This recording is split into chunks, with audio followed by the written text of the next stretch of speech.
नमस्कार दोस्तों, कैसे हैं आप लोग।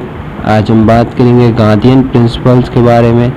हम बात कर रहे हैं अपने लास्ट वीडियो में क्लासिफिकेशन ऑफ डायरेक्टिव प्रिंसिपल्स के बारे में, जिसमें हमने सोशलिस्टिक प्रिंसिपल्स को डिटेल में डिस्कस किया था, जिसमें article number 38, 39, 39A, 41, 42, article 43, article 43A and article 47 को हमने कवर किया।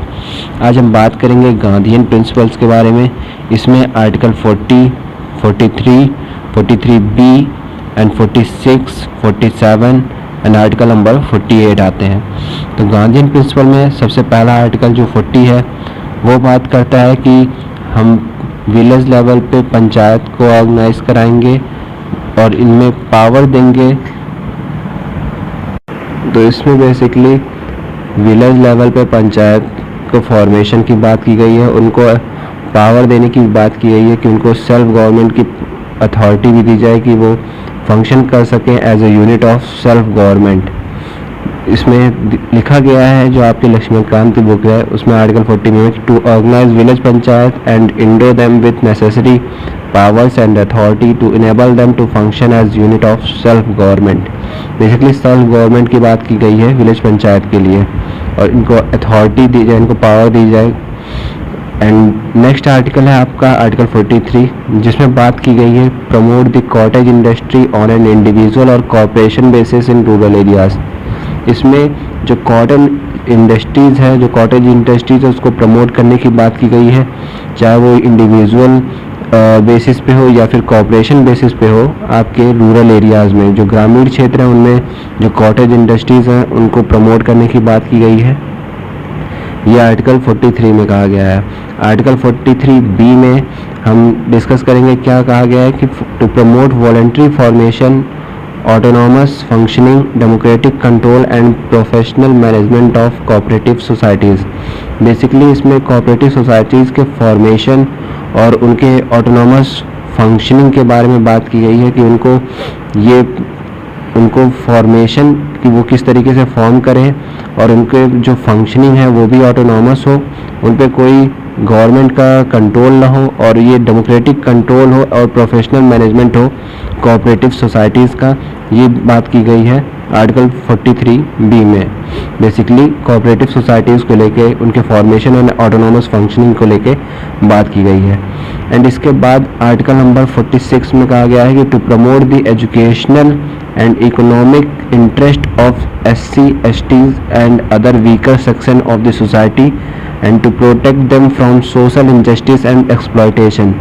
इसमें जो schedule caste and schedule tribe हैं उनके इकोनॉमिक इंटरेस्ट के बारे में बात की गई है और उनके एजुकेशन को प्रमोट करने की बात की गई है।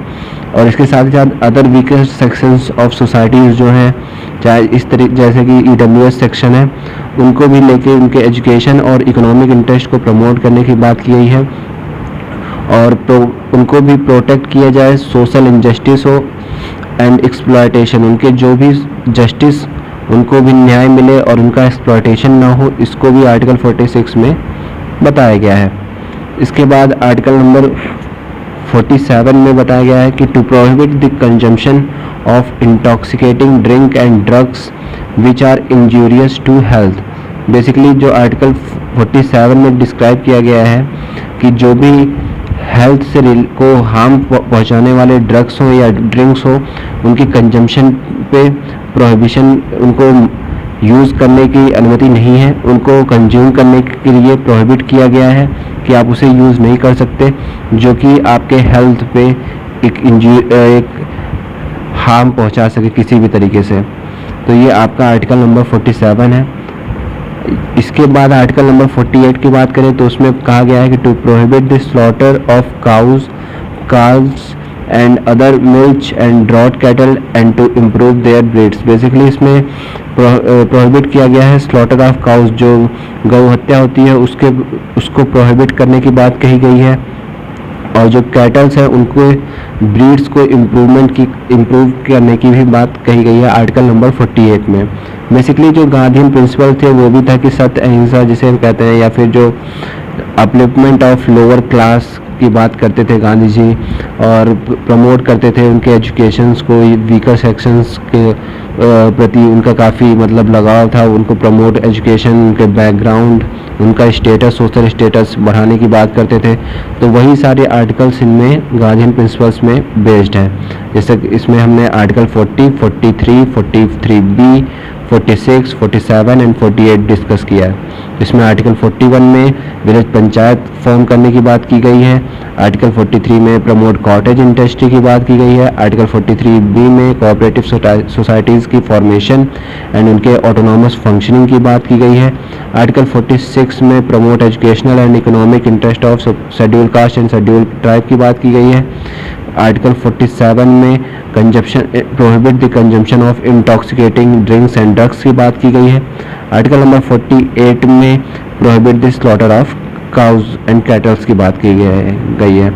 ये आपका गांधीयन प्रिंसिपल्स था। इस वीडियो में हमने डिस्कस किया गांधीयन प्रिंसिपल्स के बारे में।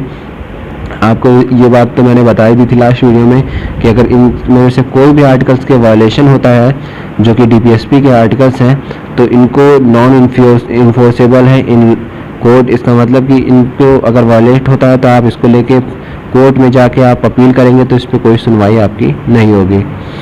तो ये था आपका गांधीयन प्रिंसिपल। इसके बाद हम नेक्स्ट वीडियो में लिबरल इंटेलेक्चुअल प्रिंसिपल्स को डिस्कस करेंगे।